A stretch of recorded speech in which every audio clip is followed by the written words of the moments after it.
You will never see something like this happen in China. This is the kind of comment that we hear and see most of the time when we hear a debate about how Chinese are breaking the law in our countries, but somehow nothing happens to them. This is the kind of questions and the comment that we hear from, NGOs, journalists, public opinion, frustrated by the fact that even when Chinese are arrested, a few days later they are released or deported back to China, where they face no consequences at all for what they've done in our countries. And we wonder why those kind of things keep on happening in our countries. Why things are in a way as if Chinese have all authorities, all powers in our country to do whatever they want to do, whereas us, if we were in China, they would never allow us to do the same thing that they do in our country. And when we do that, we also tend to conflate now the behavior of Chinese individual with China as a general, to say, you know what, this is how China is. This is how China state behaves toward our country. By doing that, now we start to point fingers toward Chinese authorities, Chinese embassies, asking them, why are you not doing anything? Why are you not taking actions against your citizens? Why are you letting them do things they're doing in our countries? And we do that as if they're responsible for the behavior of their citizen in our country.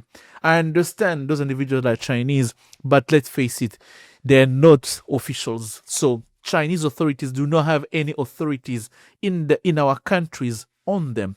Just like our embassies in Beijing do not have any power on authorities on our behavior in China. The way we behave in China is not dictated by our embassies giving us, instruction, you should be doing that, you should not be doing this or not doing that.